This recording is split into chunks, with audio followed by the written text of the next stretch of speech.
ہمارے چینل پر آپ سب کو خوش آمدید۔ ہمارے چینل کو جلدی سے سبسکرائب کر کے بیل آئیکن بٹن کو بھی پریس کر لیں تاکہ تمام نئے آنے والی ویڈیوز کو آپ ٹائملی دیکھ لیں۔ وقت گزرنے کے ساتھ ساتھ زمانہ ترقی کرتا گیا اور بہت سے ایسے رسم و رواج بھی بدلتے گئے جو زمانہ قدیم سے قوموں کا اثاثہ رہے تھے یا جاہلیت کا سامان رہے تھے۔ کہہ دیں تو زیادہ بہتر ہوگا یہ کہ آج کے قدیم دور میں جب بہت سارے علاقے ترقی کر گئے ہیں، وہیں اب بھی کہیں نہ کہیں ایسے علاقے آج بھی موجود ہیں جن میں جاہلانہ رسومات اب تک جاری ہیں۔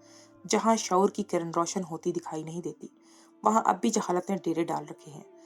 جب میں نے ارمینا کے ساتھ شوہر کے علاوہ 4 اور مردوں کو دیکھا تو میرے ہوش ٹھکانے آ گئے۔ میں حواس باختہ سے اسے تکنے لگی۔ ایک ہی مکان میں ایک لڑکی کے ساتھ اتنے مردوں کا کیا کام تھا؟ ایسی کون سی وجہ تھی کہ ایک لڑکی کے ساتھ ایک مرد کی بجائے 4 مرد تھے؟ میرے ذہن میں وہ سارے منظر گھومنے لگے جب اس سے پہلے بھی میں نے ایک ہی مکان میں ایک لڑکی کے ساتھ 5 مردوں کو دیکھا تھا، وہ بھی ایک اکیلی لڑکی 5 مردوں کے ساتھ رہ رہی تھی۔ میں تو اسی وقت ششدر رہ گئی تھی۔ حیرت سے میری زبان گنگ رہ گئی تھی۔ ایسا کیسے ہو سکتا تھا؟ میں جاننا چاہتی تھی کہ یہ کیا معاملہ ہے، ایسا کیوں ہے؟ کیا وجہ تھی کہ ایک لڑکی 4 اور 5 مردوں کے ساتھ ایک ہی مکان میں رہ رہی تھی؟ لیکن اس وقت ارمینا نے میرا دھیان بٹا دیا تھا۔ مجھے اس پر زیادہ سوچنے نہیں دیا تھا، لیکن آج ارمینا خود رخصت ہوئی تھی، آج اس کی اپنی رخصتی ہوئی تھی۔ اس لیے میرا دھیان بٹانے والا کوئی نہیں تھا۔ کسی نے میری توجہ سے اس نقطے سے نہیں ہٹائی تھی۔ میں سوچنے لگی کہ آخر یہ سب کیا چل رہا تھا؟ یہ کون سا سلسلہ تھا جو ایک جوان لڑکی کے ساتھ شوہر کے علاوہ اتنے غیر مردوں کا کیا کام تھا؟ بھلا وہ کیوں اس لڑکی کے ساتھ رہ رہے تھے؟ اس لڑکی کے ساتھ رہنے کی کیا تک بنتی تھی؟ اور جب یہی سوال میں نے ارمینا کی والدہ سے پوچھا تو جواب دینے کے بجائے انہوں نے خود کو کمرے میں بند کر لیا۔ مجھے جواب دینا تو درکنار میرے پاس سے بھی اٹھ کر چلی گئیں اور میں مزید حیران رہ گئی کہ آخر کیا ماجرا ہے، یہ کیا بات ہوئی۔ میں نے تو فقط وجہ ہی پوچھی تھی اور پھر 4 عورتیں ارمینا کے آنگن میں ہی بیٹھی رہیں۔ ارمینا کی رخصتی کے بعد بھی وہ اپنے گھر نہ لوٹیں تو مجھے حیرت ہوئی کہ یہ کون ہے جو اپنے گھر نہیں جا رہی ہیں، ابھی تک یہیں پر براجمان ہے۔ اور پھر پتہ چلا کہ ان عورتوں کا تعلق ارمینا کے سسرال سے ہے اور یہ رات یہیں گزاریں گی، اپنے گھر واپس نہیں جائیں گی کیونکہ ان کے شوہر ارمینا کے ساتھ۔ شکر گڑھ کے ارد گرد ایسے بہت سے گاؤں ہیں جو 0 میٹر پر بنے ہوئے ہیں۔ 0 میٹر ان علاقوں کو کہتے ہیں جہاں پاکستان اور بھارت کی سرحد ایک ہو جاتی ہے اور جہاں سے بآسانی بھارتی گاؤں کو بھی دیکھا جا سکتا ہے۔ یہ وہ علاقے تھے جو پاکستان بننے سے پہلے بھارت کا حصہ تھے اور پھر بٹوارے کے دوران یہ بالکل سرحدوں کے بیچ میں آ گئے تھے۔ یہ پاکستان کا نہ حصہ بنے تھے اور نہ ہی بھارت کا۔ یہ کہانی بھی ایک ایسے ہی گاؤں کی ہے جہاں کے اپنے ریت رواج تھے۔ ان کے رواج پاکستانیوں سے بالکل مختلف تھے، اپنے ہی رواج تھے اور رہن سہن بھی ان کا اپنا تھا۔ میرا نام ماہنور ہے، میرا تعلق پنجاب شہر سے ہے۔ میں ایک بہت بڑی یونیورسٹی سے جرنلزم کی ڈگری حاصل کر رہی تھی۔ یونیورسٹی کی طرف سے مجھے ایک اسائنمنٹ ملا تھا جس میں مجھے سرحدوں پر واقع گاؤں سے متعلق رپورٹ بنا کر جمع کروانی تھی اور تھیسس کے مجھے نمبر ملنے تھے۔ میرے لیے ایک ایک نمبر قیمتی تھا۔ ان نمبروں کو حاصل کرنا میرے لیے بہت ضروری تھا۔ میں نمبروں کی دوڑ میں بھاگنے والی اسٹوڈنٹ تھی جس سے ایک نمبر بھی گنوانا برداشت نہیں تھا۔ میں نے اپنی اسائنمنٹ اچھے سے مکمل کرنا چاہی تھی۔ جب میں اپنے گھر والوں کو بتایا کہ مجھے تھیسس کے لیے سرحدی علاقوں میں جانا ہے تو بابا کچھ پریشان ہو گئے، کہنے لگے آج کل بارڈر پر کشیدگی چل رہی ہے اور سب سے پہلے انہی گاؤں پر مصیبت ٹوٹتی ہے، وہیں کے حالات زیادہ خراب ہو جایا کرتے ہیں۔ میں تمہیں وہاں جانے کی اجازت کیسے دے سکتا ہوں؟ وہاں جانے میں بہت زیادہ خطرہ ہے۔ بابا کی بات سن کر میں نے ناراضگی سے کہا کہ جرنلزم میں تو میں یہی سب کچھ ہوتا ہے، موت اور زندگی کا کچھ پتہ نہیں ہوتا، کب کیا ہو جائے کچھ بھی خبر نہیں ہوتی۔ میں نوکری کروں گی تب بھی ایسا ہی ہوگا۔ پھر کیا آپ مجھے تب بھی اجازت نہیں دیں گے؟ تب بھی منع کر دیں گے اور مجھے جانے کی اجازت نہیں دیں گے؟ ابا کہنے لگے اسی لیے تو میں تمہارا جرنلزم کی پڑھائی کے خلاف تھا۔ میں تو چاہتا ہی نہیں تھا کہ تم اس میں ڈگری لو، اس کی بجائے تم کچھ اور ڈگری کر لیتی تو تم کم سے کم مجھے تمہاری طرف سے فکر نہ ہوتی۔ اب تو ہر لمحہ تمہاری ہی فکر رہتی ہے۔ میں منہ بنا کر بیٹھی تو ہمیشہ کی طرح ابا نے میری خوشی کی خاطر مجھے اجازت دے ہی دی، لیکن کہنے لگے کہ اکیلے نہیں جانا، یونیورسٹی کی طرف سے کوئی گروپ بناؤ اور پھر اسی کے ساتھ جانا۔ اور پھر میں نے اگلے ہی دن سے کام شروع کیا اور یونیورسٹی میں کچھ دوستوں سے کہا کہ تم لوگ بھی ساتھ چلو۔ تھیسس تو سبھی کو ملا تھا لیکن ٹاپک الگ الگ تھے۔ پھر مجھے 2 لڑکیاں اور مل گئیں جو میرے ساتھ اسی تھیسس پر کام کر رہی تھیں۔ میں نے ان کا بھی یہی پروجیکٹ تھا تو بہت مشکل سے انہیں اپنے ساتھ چلنے کے لیے راضی کیا۔ دراصل آج کل ان گاؤں کے قریب جارحانہ انداز میں فائرنگ کا سلسلہ جاری تھا اور شاید یہی وجہ تھی کہ سب خوفزدہ ہو رہے تھے۔ کوئی بھی اس علاقے کی طرف کا رخ نہیں کرنا چاہتا تھا۔ سبھی اس پر ایک وحشت سی چھائی ہوئی تھی۔ جیسے تیسے میں ان لڑکیوں کو لے کر شکر گڑھ کی طرف روانہ ہو گئی۔ بابا نے مجھے بہت ساری ہدایت کی تھی، اپنا خیال رکھنا، بہت زیادہ محتاط رہنا، اور میں نے ان سے وعدہ کیا تھا کہ میں اپنی حفاظت کروں گی، بہت احتیاط برتوں گی۔ ہم نے گاڑی بک کروائی تھی اور تقریباً ہمیں 1 ہفتہ وہاں گزارنا تھا۔ گاڑی والے نے ہمیں شکر گڑھ پر چھوڑا تھا اور وہاں سے آگے کچے کا راستہ ہم نے خود ہی طے کیا تھا۔